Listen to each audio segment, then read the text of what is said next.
நம்ம எல்லாருக்குமே குழந்தைங்கன்னா ரொம்ப பிடிக்கும். குழந்தைங்களை தூக்கி கொஞ்சிட்டே இருக்கணும்னு நினைப்போம். அது ஏன் அப்படின்னா அந்த குழந்தை தெய்வீக தன்மையில இருக்கும். நான் ஏன் டிவைன் எனர்ஜின்னு சொல்றேன்னா, சின்ன குழந்தைய தூக்கும்போது இந்த இடத்துல நாடி துடிப்பு இருக்கும். ஸோ அந்த பல்ஸ் டச் பண்ணக்கூடாது, ஹெட் டச் பண்ணக்கூடாதுன்னு சொல்லுவாங்க. ஸோ அதுதான் அந்த டிவைன் எனர்ஜி. நார்மலா காஸ்மிக் எனர்ஜி லைஃப் ஃபோர்ஸ் எனர்ஜியாக கன்வெர்ட் ஆகும்போது இந்த இடத்துல இருந்து தான் லைஃப் ஃபோர்ஸ் எனர்ஜியாக கன்வெர்ட் ஆகுது. லைஃப் ஃபோர்ஸ் எனர்ஜினா என்னன்னா, நம்ம வாழ்றதுக்கு தேவையான அந்த உயிர் ஓட்டம்னு சொல்லுவோம். டிவைன் எனர்ஜி லைஃப் ஃபோர்ஸ் எனர்ஜியாக ஒவ்வொரு ஸ்டேட்டாக அடையும்னு சொன்னேன்ல, அது எப்படி அடையும்னு சொல்கிறேன். ஸோ ஃபர்ஸ்ட் இந்த இடத்துல கிரவுன் சக்கரால இருக்கும். கிரவுன் சக்கரா தான் என்னன்னா டிவைன் ஸ்டேட். நம்ம ரூட் சக்கரா எப்படின்னா சர்வைவல் ஸ்டேட். ரூட் சக்கரால இருந்து கிரவுன் சக்கராவை தெய்வத்தை அடையிறது தான் நம்ம வாழ்க்கையோட நோக்கம். ஸோ இந்த டிவைன் ஸ்டேட்ல இருக்கும். அதுக்கப்புறம் அப்படியே தேர்ட் ஐ சக்கராக்கு வரும்.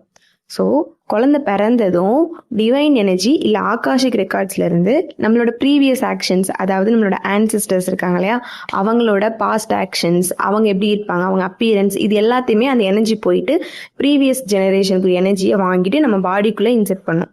அதனால தான் இங்கே இருக்கிற கிரவுன் சக்ரா எனர்ஜி ரூட் சக்ராவை அடையும் போது தான் பியூபர்ட்டி ஸ்டேட் அடைகிறோம். அதாவது ஃபிசிக்கல் அப்பியரன்ஸ் சேஞ்ச் ஆகும். நம்மளோட மாமா, அத்தை, நம்மளோட ஃபேமிலி லீனேஜ் மாதிரி தான் நம்மளோட ஃபேஸ் இருக்கும், நம்மளோட செயல்கள் இருக்கும், நம்ம பேசுறது எல்லாமே நம்மளோட ஃபேமிலியில இருந்து வந்த மாதிரி தான் இருக்கும். டிவைன் எனர்ஜி கிரவுன் சக்கராக்கு அப்புறம் தேர்ட் ஐ சக்கராக்கு தான் வரும். ஸோ இந்த தேர்ட் ஐ சக்கராவை ஆக்டிவேட் பண்றதுக்காக தான் குழந்தைங்களை காலையில சூரிய வெளிச்சத்துல போய் அதோட கண்ணை காட்டுறாங்க. ஸோ இந்த தேர்ட் ஐ சக்கரா என்னென்ன பாடி பார்ட்ஸோட கனெக்ட் ஆயிருக்குன்னா கண்ணு, அப்புறம் பீனியல் கிளாண்டுன்னு சொல்லுவாங்க. பீனியல் கிளாண்ட் ஆக்டிவேட் பண்ணுறதுக்கு மார்னிங் சன்ரைஸ் பார்த்தாலே போதும். அதனால தான் குழந்தைங்கள அந்த சூரிய வெளிச்சத்தில் காட்டுறாங்க. கண்ணுக்கும் ரொம்ப நல்லது.